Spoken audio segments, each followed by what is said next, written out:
안녕하십니까. 오늘은 양의 학은 과학이 아닌 환상이다 라는 주제를 갖고 29번째 시간입니다. 사실은 이번 사례에서는요,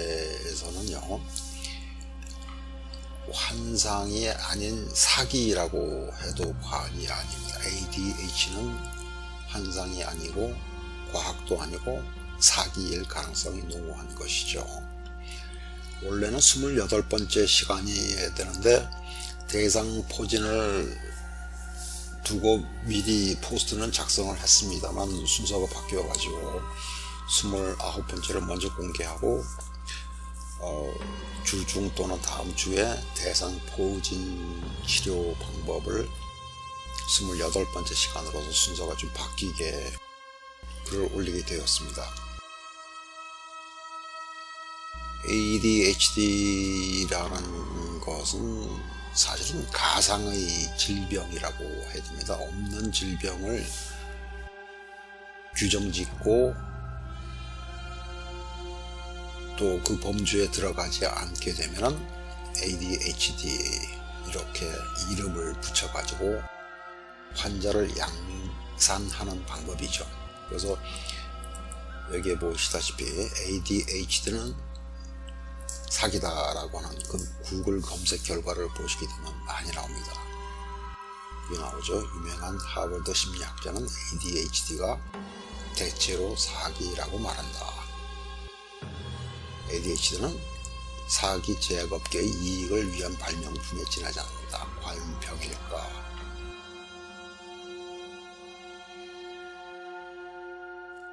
이런 것들을 한번 보셔야 됩니다. 현대의 교육 시스템은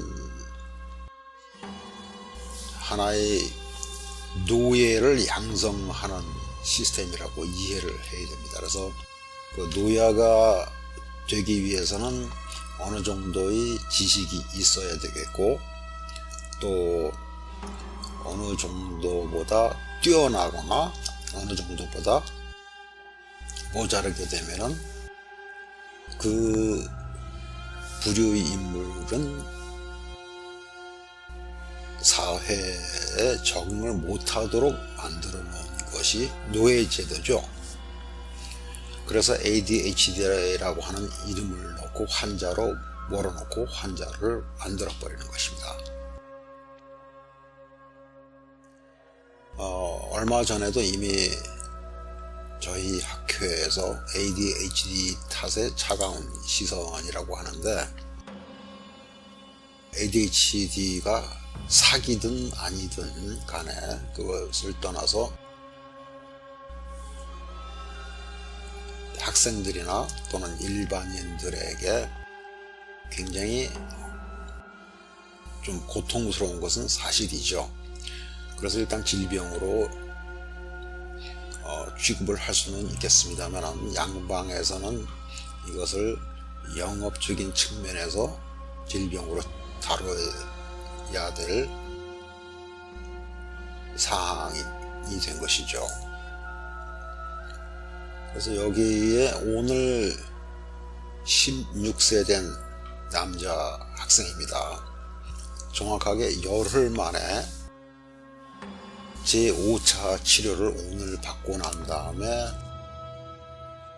치료 효과에 대해서 이제 이 학생이 저에게 증언을 하는 동영상을 만들어 줬습니다. 물론 뭐 촬영은 제가 했고 편집도 제가 했습니다만 4년 동안이나 ADHD에 걸려가지고 양방에서 처방한 화학 물질을 복용을 하다 보니까 여러 가지 문제가 생긴 것이죠. 당연히 화학 물질이라는 것은 신장과 간을 해치도록 되어 있고 안 그래도 ADHD라는 병명을 얻게 된 원인이 간의 손상에 의한 것인데 간을 더욱 손상시키는 화학물질을 먹게 되다 보니까 문제가 더 심각해지는 것이죠. 그래서 우울증이 있고 불안, 초조, 공황장애, 그 다음에 항상 부정적으로 생각되고 수면도 부족하고 식욕도 없어지고 밥을 먹게 되면 위에 부담이 생겨서 가슴을 쳐가면서 먹어야 될 정도고 공부 시간에 들어가게 되면 수업 시간에 집중을 못하고 이제 딴 생각을 한다고 하게 되죠. 그러니까 영어로는 스페이스 아웃라고 얘기를 하는데 그런 현상도 생기고 그래서 약 먹는 것을 굉장히 싫어했었죠. 그래서 사실은 한 2주 전에 이 아이의 아버지가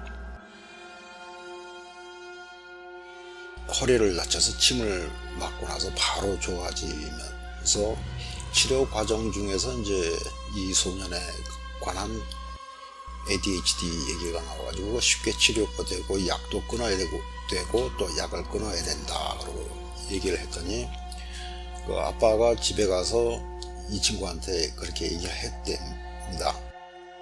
그랬더니 이 친구가 바로 끊은 것이죠. 그래서 바로 끊고 이틀 동안은 학교에서 좀 고생을 했는데 점점 나아지기 시작을 해서 일요일에 치료를 그렇죠. 일요일부터 끊기 시작해가지고 금요일날 이제 와서 치료를 받은 것입니다. 그게 이제 10일째 되는 날이죠. 그 다음에 토요일, 일요일, 월요일 3일째 되는 날에 학교에 가서 공부를 하는데 다른 생각이 안 나고 집중을 할 수가 되었고 그러면서 조금씩 더 상황이 좋게 되면서 남들과 대화를 하면서도 집중을 할 수가 있게 되었고 밥을 먹게 되면서 위에 부담이 가서 가슴을 쳐대야 되던 것도 사라지게 됐고 잠도 깊이 오래 잘 수가 있게 되었고 대변 색깔도 이제 황금 색깔로 변하게 되었다. 그러한 내용을 이 동영상에서 보실 수가 있습니다. 이렇게 보시게 되면은 소리를 안 나게 하겠습니다. 그래서 이 중간을 잠깐 틀어보면 별도로 보시면 됩니다. 오른쪽에 이렇게 증상들이 나타나죠. 자막을 보시면 됩니다. 그래서 아까도 말씀드렸지만 이 치료 방법은 이미 여기를 참조를 하시면 치료 방법이 나오니까 그렇게 보시면 됩니다. 그래서 ADHD라든가 지능 또는 감정과 관련된 질병 또는 증상들은 단순히 오장육부가 건강한지 건강하지 않은지를 설명을 해주는 증거에 불과한 것이라고 이해를 해야 됩니다.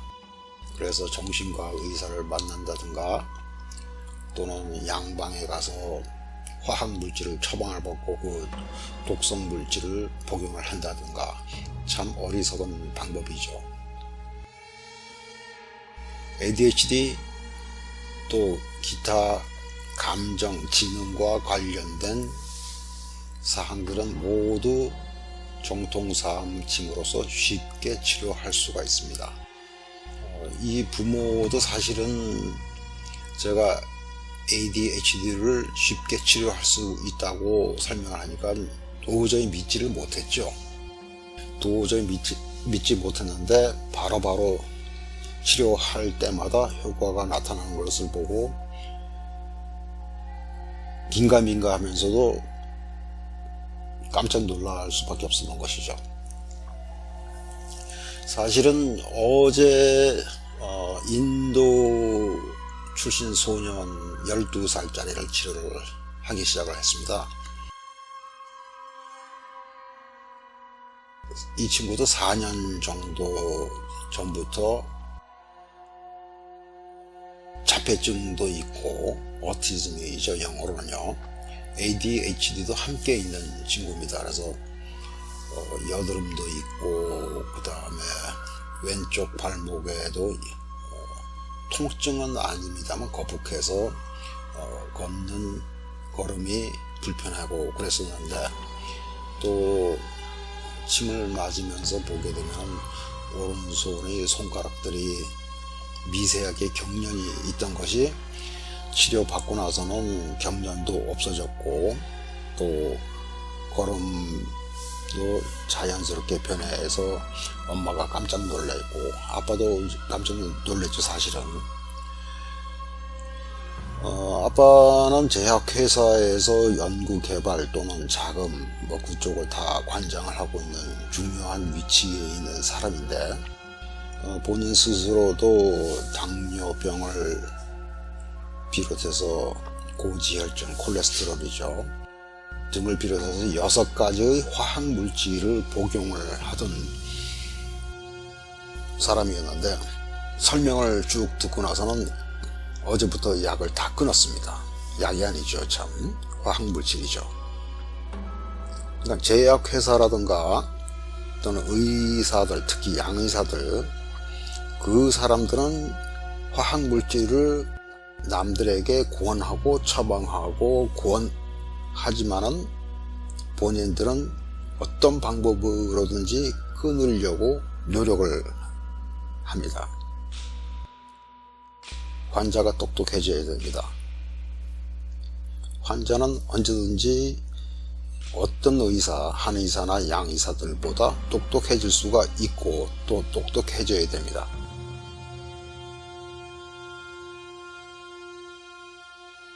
오늘은 여기까지입니다. 감사합니다.